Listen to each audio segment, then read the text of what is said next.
Bien, ahí ya se está grabando. Y bueno, buenas noches. Esta es la tercera clase de la materia Teoría de la Seguridad Pública y Ciudadana de la licenciatura en Seguridad Pública y Ciudadana de la UGR. Vamos a empezar en esta ocasión compartiendo con ustedes un pequeño video que está en la plataforma y que quiero que ustedes puedan acceder y ya que estamos, lo miramos ahora los últimos 5 minutos. Se puede concluir entonces que la seguridad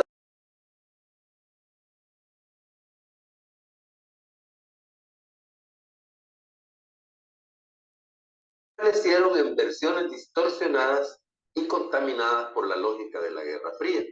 De manera que, para muchos sectores de la sociedad, principalmente para los sectores que se oponían al status quo y que deseaban transformarlo, la seguridad nacional vino a ser sinónimo de represión contra las libertades y amenaza a los derechos humanos. Si ustedes recuerdan, en la última clase que dimos, hablamos de este pensamiento que se aplicó en América Latina a través de Estados Unidos. ¿Se acuerdan cómo se llamaba el pensamiento este? La doctrina de seguridad nacional, ¿no es? Muy bien, la doctrina de seguridad nacional, que fue una ideología que viene de la mano de qué hecho histórico.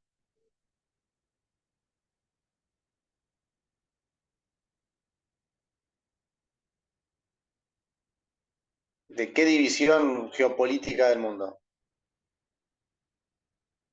El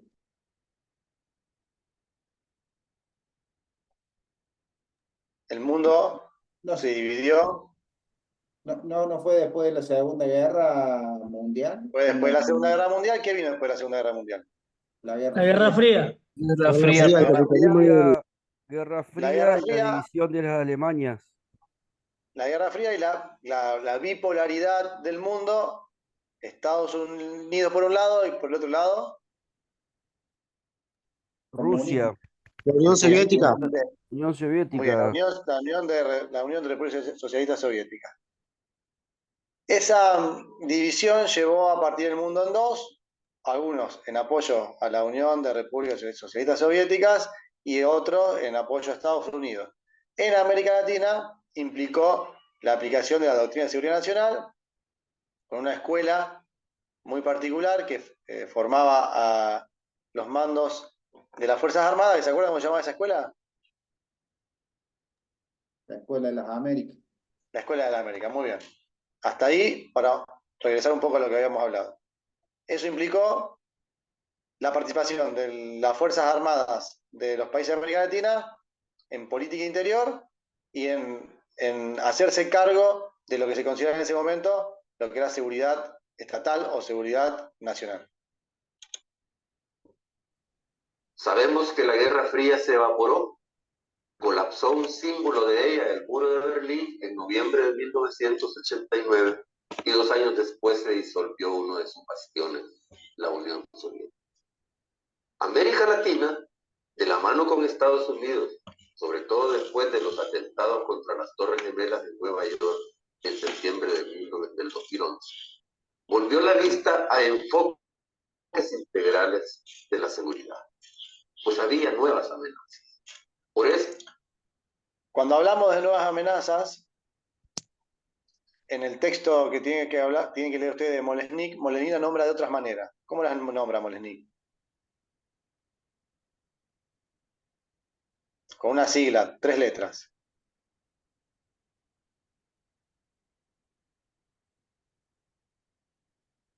Molesnik, vamos a empezar a ubicarnos. Molesnik es argentino, santafesino, rosarino. Pero hizo la mayoría de su formación académica y de su investigación en México. Muy relacionado a las Fuerzas Armadas y después eso lo aplica en una realidad muy particular de México, ¿no? Pero aplica a el estudio de la seguridad interior. Él denomina a las nuevas amenazas como otras situaciones de violencia, o SB corta. Eso, el 28 de octubre del 2003, en el marco de la Conferencia Especial sobre Seguridad llevada a cabo en México, los estados americanos aprobaron una declaración sobre seguridad en las Américas, en la cual se dice que la seguridad en el hemisferio es de alcance multidimensional y que este concepto de multidimensionalidad de la seguridad es un concepto puramente americano. Nace de discusiones llevadas adelante por los países de América Latina y América anglosajona. Obviamente encabezadas por Estados Unidos, pero es un concepto que surge y que nace en América. Eso es muy importante porque en lo moderno o en lo actual, esa bipolaridad que se vivía antes entre Estados Unidos y la Unión de Repúblicas Socialistas Soviéticas, en lo que es seguridad internacional y seguridad nacional, hoy se vive en Estados Unidos, que encabeza América, y los países de Europa, tanto oriental como occidental. Si bien hay una diferencia entre Europa Oriental y Europa Occidental, hay una similitud en el avance de los conceptos. Esta bipolaridad se da en esta división de Estados Unidos y los países de Europa, pero ambos van hacia un mismo destino. Y la otra división, o sea, hay dos grupos, lo que es los países asiáticos y los países encabezados por Europa y Estados Unidos. Y digo esto porque son dos conceptos distintos de lo que se entiende hoy de seguridad, que entienden los países europeos, lo que entiende Estados Unidos y las Américas. que debe contribuir a la consolidación de la paz, al desarrollo integral y a la justicia social, y basarse en valores democráticos, los derechos humanos, la solidaridad, la cooperación y el respeto a la soberanía. Esto que hablamos nosotros, esto que está diciendo este profesor, nosotros lo hablamos la clase pasada cuando dijimos que en esta evolución del concepto de seguridad, parte en una primera instancia de un concepto muy ligado a la seguridad nacional, donde lo importante era el Estado-nación, y si el Estado estaba seguro, por lo tanto, era una seguridad para el ciudadano. Entonces, lo importante eran las instituciones estatales y la soberanía estatal.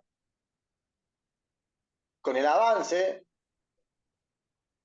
social, el avance histórico, aparece lo que se conoce como el concepto de seguridad ciudadana, que Molesnik en el texto lo vincula y relaciona al nuevo entendimiento o al concepto moderno de orden público.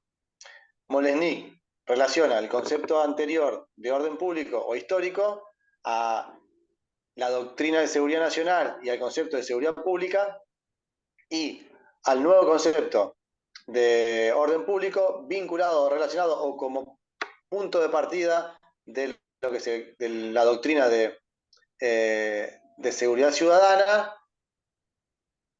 muy vinculada a las otras situaciones de violencia y a la apertura a la seguridad internacional. Este nuevo concepto de seguridad hemisférica toma en cuenta las llamadas nuevas amenazas como el terrorismo. Esto que aclara acá de seguridad hemisférica, nosotros también lo vimos en la clase anterior. Y está relacionado a lo que yo dije antes: Estados Unidos con América, Europa por un lado y Asia por el otro. Es la vinculación de los estados con situaciones o actualidades similares, vinculándose a través de los recursos que poseen, el intercambio de información, y muy atado a estas nuevas amenazas o a otras situaciones de violencia que tienen la particularidad de ser transnacionales. O sea, que se cometen en un lugar y tienen sus consecuencias en otro lado, o que para realizarse el tipo de delito necesita romper barreras o romper estos espacios que separan a los países. Entonces, el concepto de modelo está vinculado a eso. Y esta concepción de seguridad hemisférica está relacionada a eso. Estos nuevos tipos de delitos que, si bien tienen particulares que comparten, como la transnacionalidad, como el uso de tecnología, también tienen sus particularidades respecto al espacio donde se realizan. No es lo mismo lo que pasa en América que lo que pasa en Europa que lo que pasa en Asia. La delincuencia organizada transnacionalmente, la pobreza, la vulnerabilidad de poblaciones pobres a naturales, las enfermedades de contagio masivo y los riesgos de contaminación tóxica y masiva, ya sea por uso indebido de materiales tóxicos o uso de armas de destrucción masiva. Todo esto que él menciona que va diciendo paso por paso, nosotros lo vimos como el último paso de la evolución del concepto de seguridad. Recuerden, nosotros dijimos que la seguridad ciudadana, que hasta el primer aporte de la seguridad ciudadana era incluir al ciudadano dentro del concepto de seguridad y ponerlo como centro. Pero que no tenía en cuenta otras situaciones, sino que estaba relacionado a que la persona debía sentirse y debía estar segura en las cuestiones relacionadas a su propiedad, a su integridad y a su vida. Pero el próximo paso en el concepto de seguridad era hacerlo más abarcativo. Y ahí aparece el concepto de seguridad democrática relacionado a los derechos democráticos, o a los derechos establecidos en una democracia y en las constituciones nacionales modernas, y luego el concepto de seguridad humana, que es todo lo que menciona él, y que pasa, el concepto de seguridad ciudadana pasa a ser una parte del concepto de seguridad humana como la seguridad personal. Y para que el ciudadano se sienta seguro y esté seguro, debían cumplirse y el Estado debía respetar y debía otorgar las posibilidades para que la persona se pueda desarrollar integralmente e íntegramente. O sea que en América Latina el concepto de seguridad ha evolucionado desde una concepción de seguridad nacional distorsionada hasta visiones integrales sobre una seguridad que aborde integralmente problemas estructurales que amenazan a las sociedades y a los individuos y por tanto atentan contra la seguridad. Es bueno recordar que el concepto de seguridad ha evolucionado no solo en América Latina, sino en el mundo. Quizás sea más exacto afirmar que los enfoques de seguridad han evolucionado en América Latina precisamente porque han evolucionado en el mundo en virtud de ciertos reacomodos en el orden mundial del poder y de la geopolítica. Esto que hace referencia a él, cuando nosotros hablamos de seguridad, empezamos a hablar históricamente, dijimos que primero esas personas tenían poder, eran dueños de territorios, ellos eran los centros, lo único importante, eso fue evolucionando, aparecieron los estados, se pone al ser humano o al ciudadano como centro, pero no había una comunicación internacional respecto a lo que se entendía por seguridad. Con la Segunda Guerra Mundial, la aparición de la ONU, se empezó a pensar en lo que se empezó a investigar y a estudiar la seguridad como un fenómeno global. Ese fenómeno global llevó a que los países se pudiesen comunicar. Esto también tiene que ver con la globalización, con la aparición de Internet y con la aparición de las TICs, tecnología para las comunicaciones, y llevó a que empecemos ya a vincularnos con otros estados y con sus historias para aplicar en nuestros territorios. Y también dijimos que América Latina tiene una particularidad de importar modelos o estructuras ya probadas en otros lugares, pero que estaban relacionadas a la idiosincrasia de esos países y por eso no habían tenido el efecto que en esos espacios habían tenido. También hablamos de los cuadros que se estaban formando, que recién ahora se están formando adecuadamente. Pero también en la construcción histórica que hicimos, dijimos que Estados Unidos y la Unión de Repúblicas Socialistas Soviéticas eran los dos polos que estaban en el mundo. Bueno, hoy esos polos se sumaron nuevos actores que tomaron la seguridad como bandera. Israel, China, Corea en los últimos años, actores que han venido a intervenir y que muchos de los países del mundo se han ido focalizando y han ido transformando su concepto o su aplicación de las herramientas de seguridad o la estrategia de seguridad en base a lo que han ido viendo. Y son muchas de las discusiones internas que se dan hoy en los países. ¿A quién miramos? De acuerdo a que haya tenido más efecto sus políticas, vamos mirando para esos países. Como vemos en una de las lecturas, la República Popular China es un caso emblemático. El gigante asiático ha tenido prioridades en materia de seguridad que han evolucionado a lo largo de milenios. Primero había que protegerse de las invasiones de Asia Central que asediaban la Gran Muralla. Después había que defenderse de los ejércitos navegantes que asediaban desde Europa en pos de intereses económicos y comerciales. Ahora, para ser la gran potencia que han soñado, China debe centrar sus prioridades de seguridad en las amenazas interiores que impiden la modernización y el desarrollo económico para beneficio de todos y para que China sea la potencia mundial que por milenios ha soñado y anhelado ser.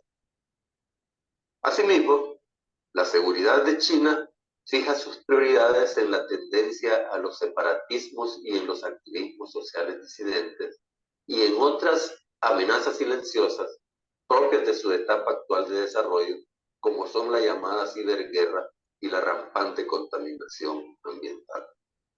El caso de China y la evolución de sus prioridades en materia de seguridad se presentan para ejemplificar una tendencia mundial y para tener presente una realidad que sin duda interactuará de manera importante en el futuro de América Latina.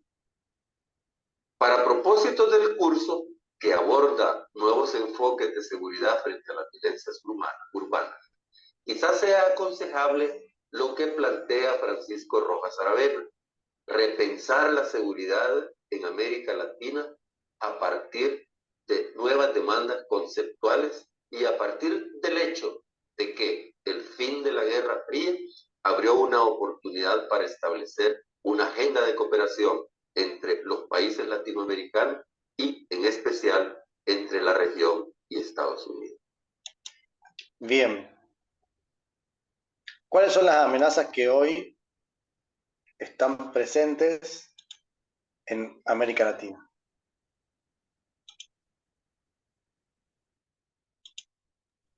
Dependiendo, por ejemplo, en Ecuador, las amenazas que tenemos actualmente son los grupos delictivos llamados narcoterroristas. Narcoterrorismo. Bien. ¿Argentina? Argentina también el narcoterrorismo. Bien. Compartimos lo común. Podemos decir que el narcotráfico, que era una de esas otras situaciones de violencia, algo nuevo que empezó a ser transnacional hace ya bastantes años, hoy se convirtió en narcoterrorismo en todos los países de América Latina. Si ustedes navegan por los medios de comunicación visuales o escritos de América Latina, se van a dar cuenta que compartimos ese mismo problema. Usted hoy tiene una materia que es narcotráfico, que seguramente el profesor ha ido avanzando en eso. A eso me refería yo cuando hablábamos de seguridad hemisférica y de la vinculación entre países para luchar con situaciones situaciones comunes a todos nosotros. Ahora, ¿qué particularidad tienen los países hoy en América Latina o cuál es la herramienta que comenzaron a aplicar o que se está discutiendo aplicar en los distintos países para luchar contra el narcoterrorismo? La extradición. Bueno, pero hablando, voy a orientar un poco más la pregunta. Hablando del uso legítimo de la fuerza o de la posibilidad de coerción que tiene el Estado, ¿con qué herramientas se está discutiendo o qué herramientas ya empezaron a aplicar algunos países para luchar contra el narcoterrorismo? Contra todo el blanqueo de cuentas.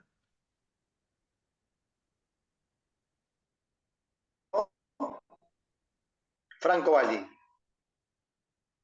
Franco Valli escribió en el chat una respuesta. Franco Valli puso el ejército. Vamos a ampliarlo, las Fuerzas Armadas. Hace unos años se viene hablando o se viene discutiendo el uso de las Fuerzas Armadas en los países de América Latina para luchar contra el narcotráfico.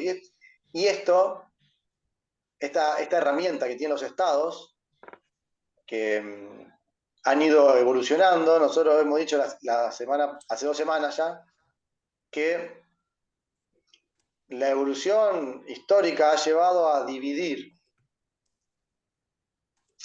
los espacios de trabajo o las competencias que tienen las Fuerzas Armadas, las Fuerzas de Seguridad y las Fuerzas Policiales. Y dijimos que las Fuerzas Armadas han cumplido un rol histórico en América Latina que ha llevado, vinculada, ¿no?, a la doctrina de seguridad nacional, que ha llevado a un alejamiento o a una separación entre las Fuerzas Armadas, Fuerzas de Seguridad y Fuerzas Policiales de la ciudadanía. Por eso hablamos en las primeras clases que la construcción de seguridad es una construcción social e histórica. Entonces, no es lo mismo el concepto o la vinculación que tienen las Fuerzas Armadas de Seguridad y Policiales en América Latina que la relación que tienen esas 3 fuerzas en, por ejemplo, Estados Unidos. Y la aceptación que tienen a la intervención, sea cual fuere el resultado. Eso también se refleja en la legislación. Muchos de nosotros cuando nos juntamos a hablar decimos, no, pero en Estados Unidos está permitido esto, en Estados Unidos se puede hacer tal cosa, y porque la historia impacta en la legislación e impacta en la vinculación que tienen y en la posibilidad de trabajo que tienen las Fuerzas Armadas, las Fuerzas de Seguridad, las Fuerzas Policiales en el territorio. Pero muchos países hace un tiempo y actualmente comenzó a discutir nuevamente si las Fuerzas Armadas debían participar nuevamente en seguridad interior. Se ha hecho un avance muy grande en América Latina y se ha podido diferenciar los roles de cada uno. Y me parece que eso debería ser así y debe ser así. En Argentina lo vemos en la Ley de Seguridad Interior, lo vemos en la Ley de Defensa Nacional y también lo vemos en la Ley de Inteligencia. En Ecuador lo vemos en la Constitución Nacional y en las diferentes leyes que fueron surgiendo después de la Constitución del 2008. Y me parece que eso debería quedar así. Y en la mayoría de la opinión pública considera lo mismo. Pero ¿por qué una parte del ámbito político y de la opinión pública considera que las Fuerzas Armadas deberían nuevamente intervenir en seguridad interior? ¿Por qué?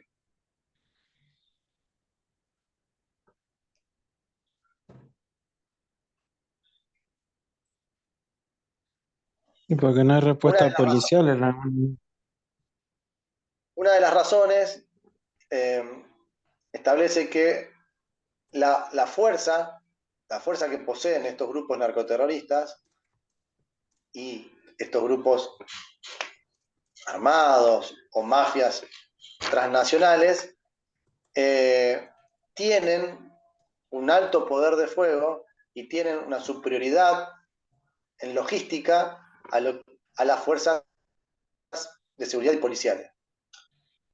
Y esta superioridad de poder que tienen, este grupo de opinión pública y de grupo político considera que debe ser atacado con las herramientas que poseen hoy los estados a través de sus fuerzas armadas.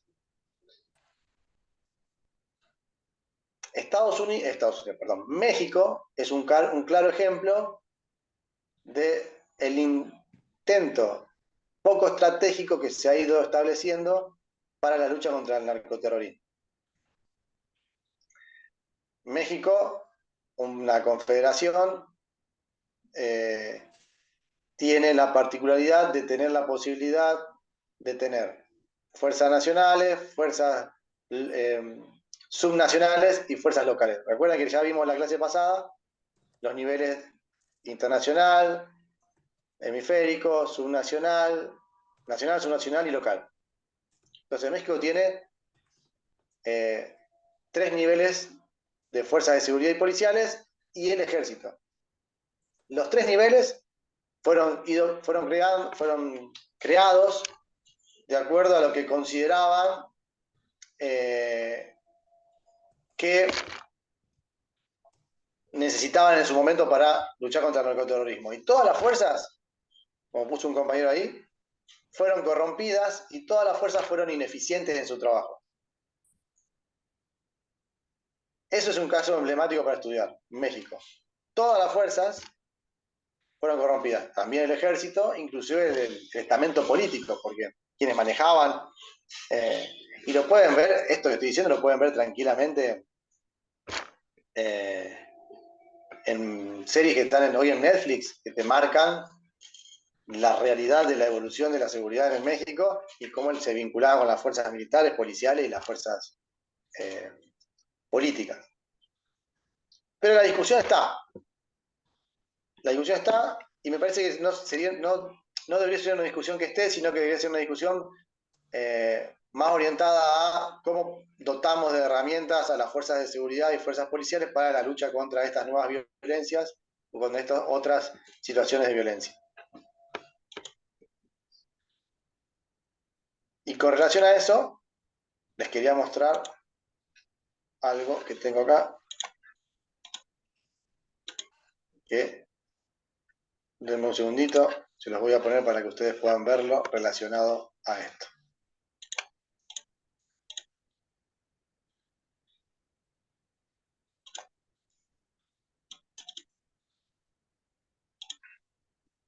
Las Fuerzas Armadas en la calle de nuestro país. El decretazo de las Fuerzas Armadas. Así llamaron miles de argentinos el decreto del presidente Mauricio Macri que modifica el papel de las fuerzas militares y les da participación en asuntos de seguridad interior.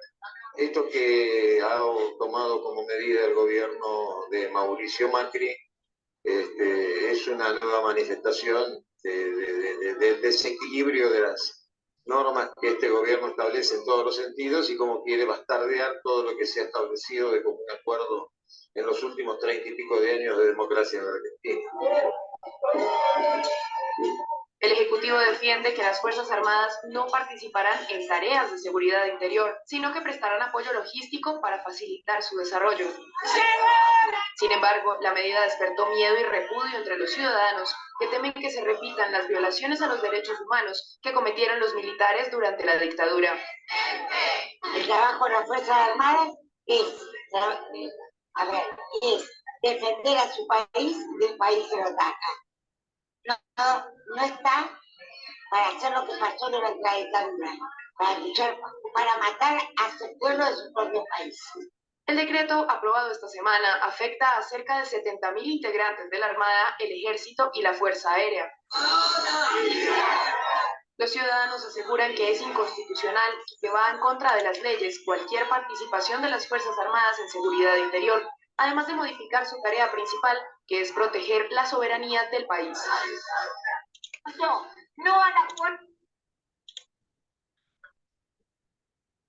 Quitémosle el tinte político, quitémosle lo que ustedes quieran quitarle. La idea era que el video reflejara el rol de las Fuerzas Armadas que cumplió en un determinado momento en América Latina y el rol que le otorgaron las legislaciones modernas a las Fuerzas Armadas en América Latina y la realidad actual de aplicación o del uso de las Fuerzas Armadas en seguridad interior.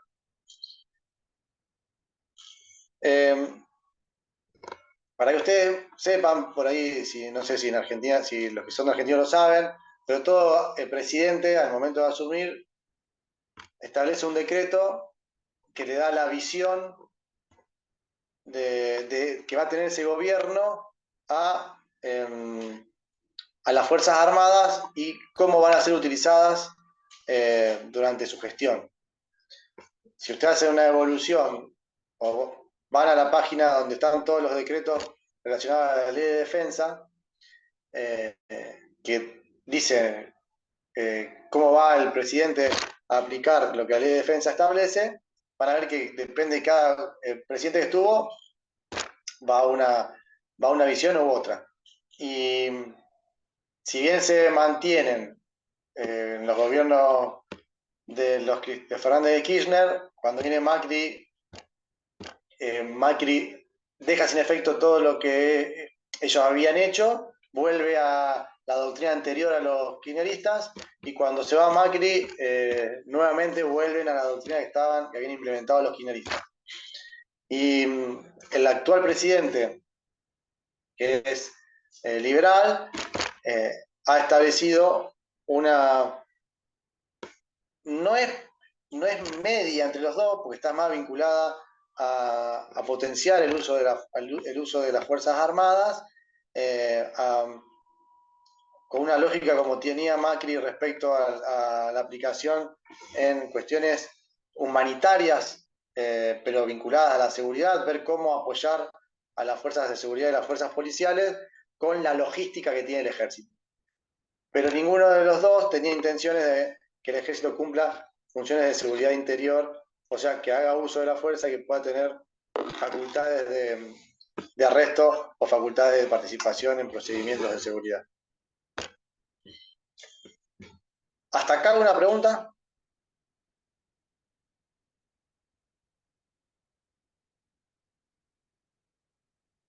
¿No? Bien. ¿Sí? Profe, una consulta, ¿no? O sea, yo soy de Ecuador, pero ya en el video que ahorita usted nos mostraba, la gente no quería Fuerzas Armadas en las calles, se puede decir, ¿verdad? Lo que el video que yo te mostré está muy relacionado al rol de las Fuerzas Armadas en un momento histórico, en los golpes de Estado, y el acto ese de negación de la participación de las Fuerzas Armadas fue en el principio de un gobierno, y es un acto meramente político, porque es un acto relacionado a los que integraban el gobierno anterior. Pero te puedo decir que esas personas que estaban en ese video no querían que participen las Fuerzas Armadas en acciones de seguridad interior. Ok, profe, muchas gracias. En Ecuador pasó una cuestión similar. En Ecuador sale la ley, sale la reforma de la Constitución, las legislaciones nuevas, aparece el COVID y a través de algunos decretos que también tuvieron su discusión en Ecuador, gente que le parecía bien y gente que le parecía que estaba mal, el presidente de Ecuador pone a trabajar en la calle a las Fuerzas Armadas, pero a diferencia de la Argentina, que un apoyo logístico, las Fuerzas Armadas de Ecuador hicieron tareas de seguridad. Estaban en retenes, ejercían controles, paraban gente e inclusive arrestaban gente. Con las consecuencias de esto trae, sí. Igual no sé si es para acotar algo. Recién acá en Ecuador, yo soy de Ecuador, acá en Ecuador también se dio la consulta justamente para definir esa parte de que si los señores militares salían a cumplir roles tanto de seguridad interna, específicamente en los centros de privación de libertad, para dar la seguridad netamente colaborando con las instituciones que prestamos servicio interno dentro del país. Uh-huh.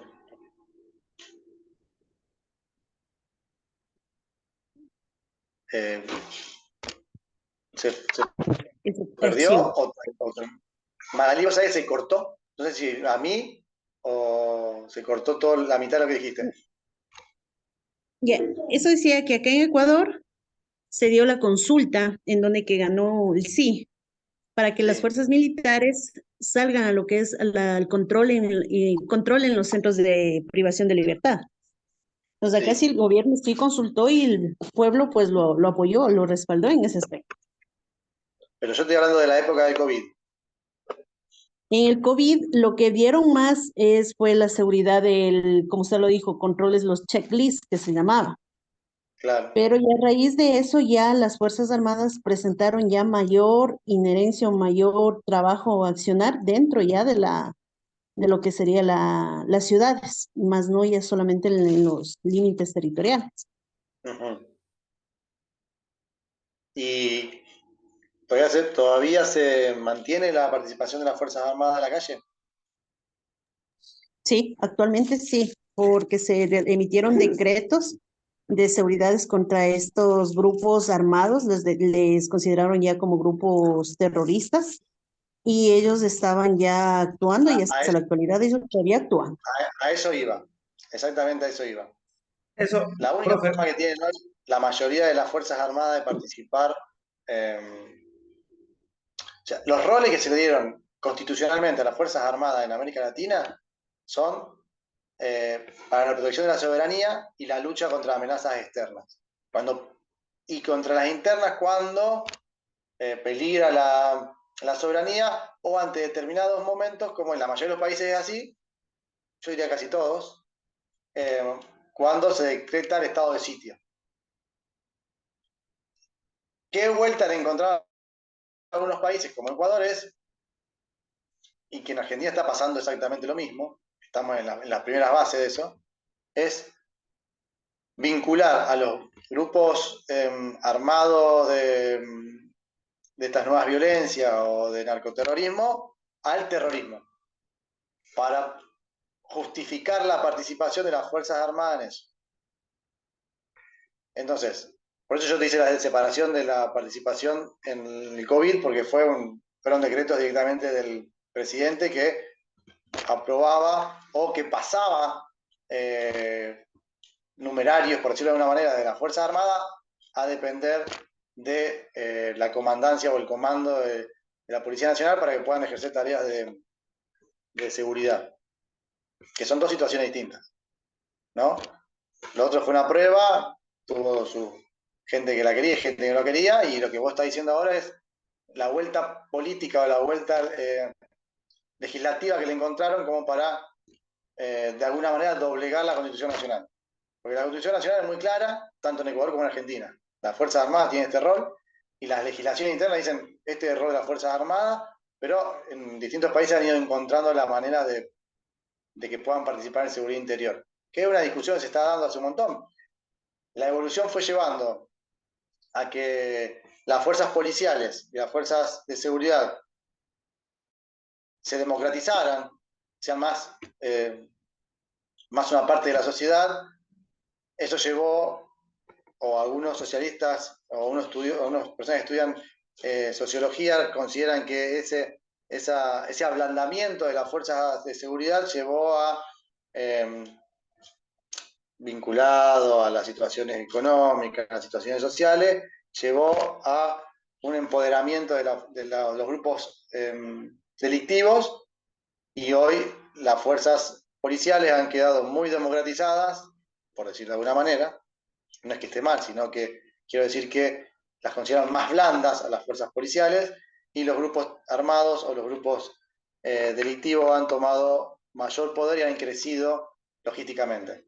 Por eso consideran que deben participar las fuerzas armadas y no las fuerzas policiales. No sé si Magalí tenía algo para decir respecto a esto. No, profe. Bien, ¿alguien más? Yo creo que tiene toda la razón en ese sentido, señor tutor, en el caso de que aquí en Ecuador hubo ese cambio en el esquema policial de llamarse una policía más comunitaria. Y como usted lo ha dicho, al hacer al servidor policial un poco más blando, la ciudadanía perdió bastante respeto. Siempre se han dado estos casos de que agreden a servidores policiales por el hecho de que las leyes mismas han cambiado y han dejado una brecha para que estas personas se aprovechen de eso. Y acá vamos a llegar al caso que seguramente va a salir de El Salvador. Todavía no nadie lo dijo, pero seguramente iba a salir El Salvador con el presidente. ¿Cómo se llama el presidente de El Salvador? Nayib Bukele. Bukele.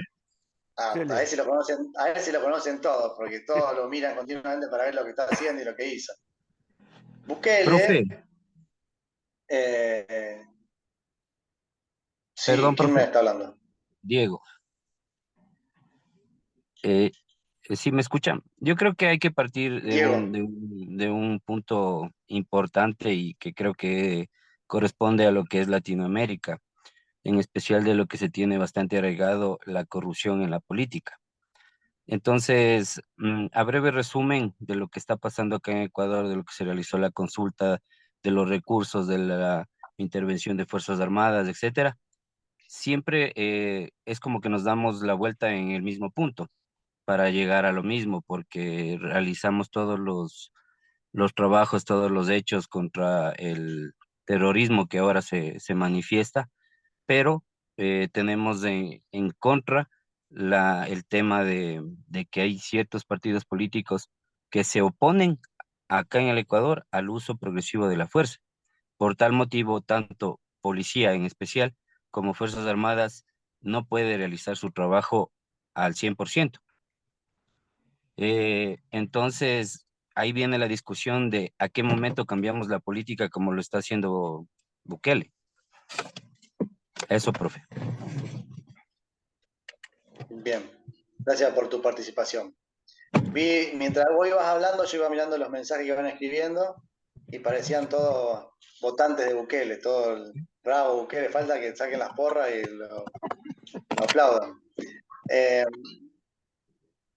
Hola, mi amor, ¿cómo estás, corazón? Nosotros al principio dijimos que no podemos copiar recetas tal cual se aplican en otros espacios geográficos, porque eso tiene una construcción histórica, una evolución histórica y una realidad social. Pero que sí necesitamos mirar, analizar, evaluar lo que teníamos nosotros en nuestro espacio y ver qué podemos de eso aplicar o qué no. Pero fíjense que es un caso emblemático porque ha obtenido resultados muy impactantes en muy corto plazo. Relacionado a la seguridad, ¿no? Relacionado a la seguridad y a los números. Esos números que nosotros en el momento dijimos que son tomados internacionalmente. ¿Qué números son? ¿Qué número es que es tomado internacionalmente como para poder medir la seguridad o la inseguridad en un país o en otro? ¿Se acuerdan?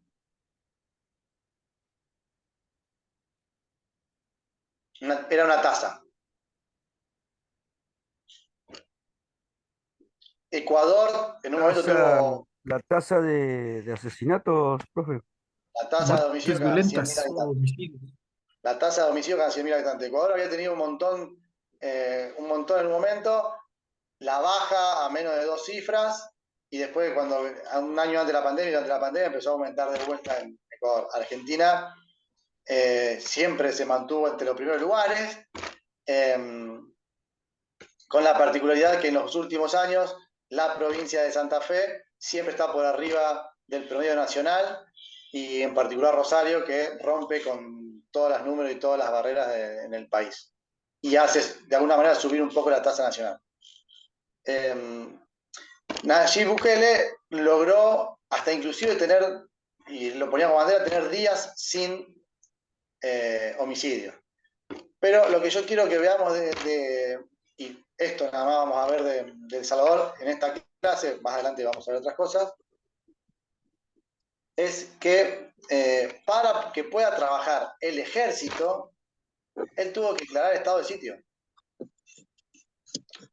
Él necesitaba que el ejército trabaje. O sea, necesitaba mayor capacidad de fuego y mayor capacidad numérica de personas trabajando, y lo que hizo fue a través de decreto establecer estado de sitio, acompañado de legislaciones, acompañado de inversión, acompañado de apoyo a las Fuerzas Armadas y Fuerzas de Seguridad, muchos dicen en detrimento de el respeto a algunos derechos de los ciudadanos, pero que lo importante de esta clase, el tema de esta clase, que es las Fuerzas Armadas, es ver que para que pueda trabajar las Fuerzas Armadas en El Salvador, no bastó con que haya 40 homicidios por día, no bastó con que todos los comerciantes de determinada zona tengan que pagar un determinado canon para poder trabajar a los grupos militares, no bastó con que se haya aprobado que el poder político estaba vinculado con eso y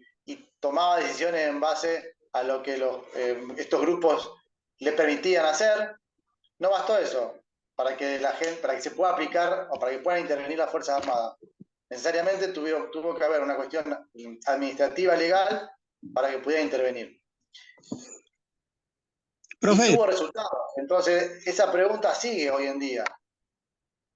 ¿Esa participación de las Fuerzas Armadas podría tener el mismo resultado en otros países?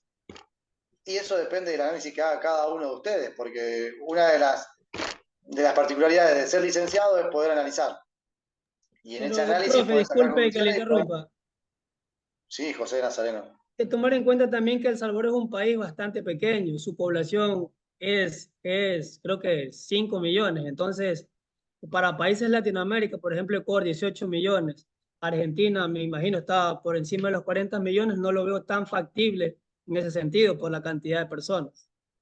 Sí, no solamente eso, por ejemplo, no solamente la cantidad de personas, disculpe, con ustedes por ahí la tienen extensión algo más en demográfica. común.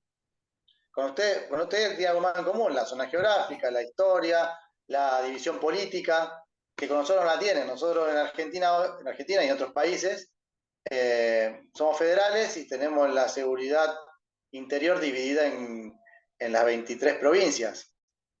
Entonces, y la Ciudad Autónoma de Buenos Aires.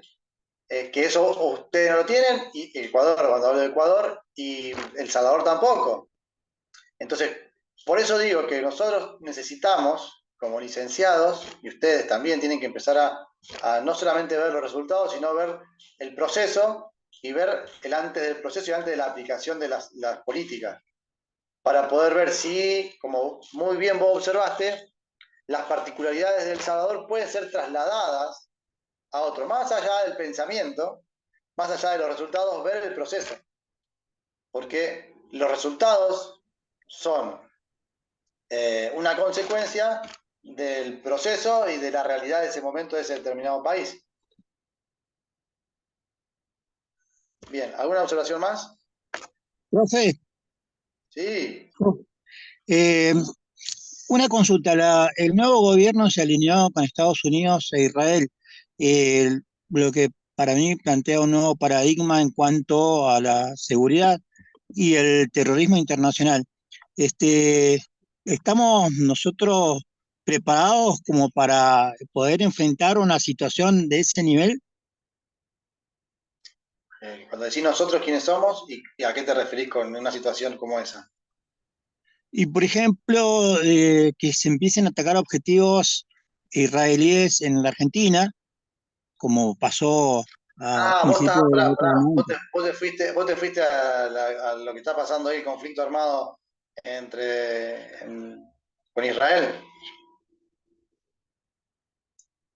¿Vos te fuiste para ese lado? Claro, no, pero o sea, lo que pasó allá es una cosa, y bueno, cómo cambió la actitud inclusive del presidente, que en su momento viajaba en aviones de línea, y a partir de eso es como que cambió el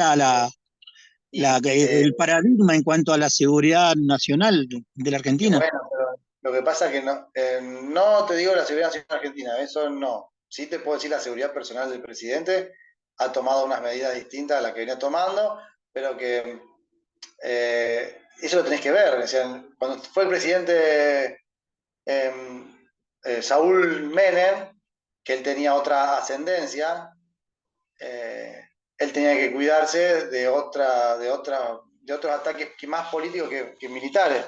Ahora, el actual presidente de Argentina, que tiene otra ascendencia del otro lado, tiene que cuidarse de otras cuestiones. Pero me parece que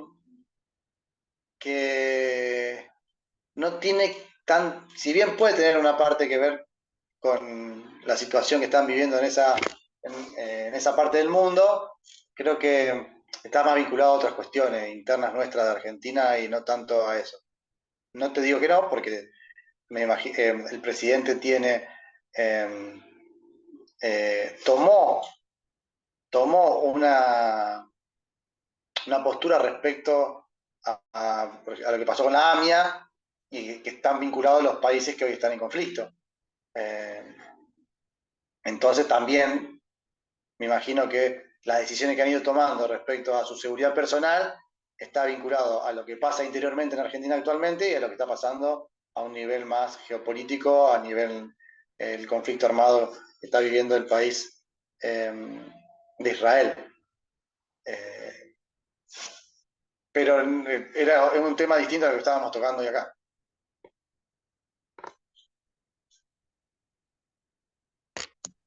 Bueno, no, me pareció por ahí que podría estar relacionado en cuanto a la intervención de los servicios de inteligencia y las Fuerzas Armadas. La figura del presidente es la personificación de la soberanía nacional. O sea, si se ataca al presidente es un riesgo de seguridad nacional. La seguridad del presidente está en manos de las Fuerzas Armadas como defensa de la soberanía. Entonces, los aparatos de inteligencia argentinos, nosotros tenemos las tres Fuerzas Armadas tienen su propio aparato de inteligencia que hacen la inteligencia nacional, y después tenemos las fuerzas de seguridad nacional, la Fuerza Policía Federal y las 23 provincias más la Ciudad Autónoma de Buenos Aires, que hacen inteligencia, pero inteligencia criminal. Eso forma el aparato de inteligencia nacional, y de ahí se establecen prioridades de intervención relacionadas a la soberanía y a la lucha contra el crimen. Pero me imagino que tiene que ver lo que está pasando un poco, lo que está pasando a nivel conflicto armado. ¿Alguna pregunta más respecto a lo que estuvimos viendo o lo que vimos estas semanas? Si no, yo creo que ya podemos ir cerrando la clase